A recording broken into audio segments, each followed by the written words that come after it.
All right, guys. This video actually, I'm doing it because of idiots in the comments section that don't know anything about Duramaxes. I've just spent 12 years at a shop with, I'm not even arguing, I'm going to say this dude is the best Duramax mechanic I've ever worked with, been around, talked to, period, end of story. And I know some really good Duramax guys. What set this guy apart for me is the fact that he would diag before he would ever throw a part at a truck. And I have a massive amount of respect for that.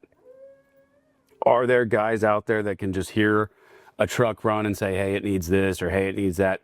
Absolutely. I'm not discounting those guys at all. But every now and then they're wrong. And who pays for that? You do. I did not see that from this particular mechanic. Not once. You know, he would diag the heck out of a truck. If he couldn't figure out what it was, he'd tell him to come get it, take it back, drive it some more until it becomes more consistent.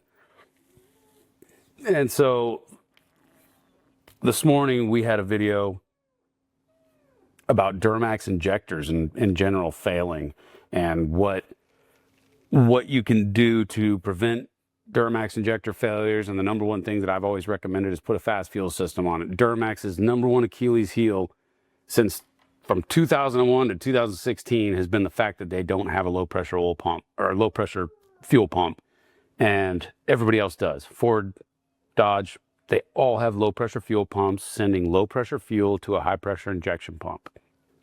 That's how almost every diesel fuel system works.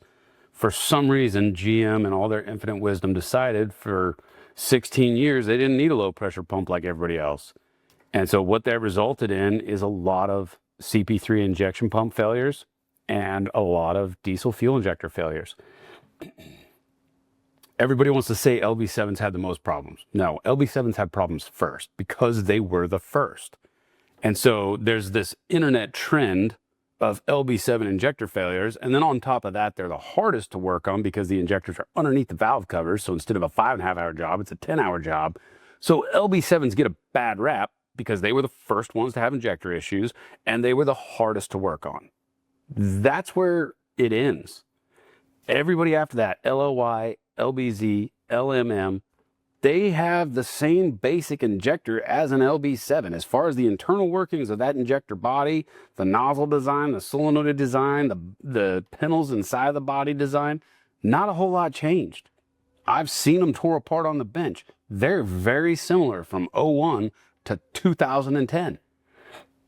In 2011, they made a major change, totally different injector, can't even compare it. And those ones, honestly, I don't know if I've seen a whole lot of those fail. Not enough to talk about it anyways, but the 01 to 10 Duramax injectors are almost identical in shape, design, internal workings, solenoids, size, everything. Look at them side by side, compare them side by side. Don't take my word for it. I'm an idiot. But I've worked in a bunch of shops, and I've worked at shops that specialize in Duramaxes, and I've seen injector failures from LB7, LLY, LBZ, LMM. Not one of them's better than another, and they all have failures because they're starved for fuel. The CP3 pump fails, it wipes out the injector, starves them for fuel. The fix, put a fast fuel system on your Duramax, save your CP3 pump, which will save your injectors. So if you haven't had injector issues, I'm happy for you. That's awesome. But I didn't work in a diesel salon where we tire shine the tires of perfectly good running trucks that never had issues. I worked at the ER, where only the trucks with problems came in. So I didn't get to see the Duramax with 4 million miles on it with stock injectors that never failed, Mr. LMM guy off Facebook. I'm happy for you. It's just not the reality for the rest of us.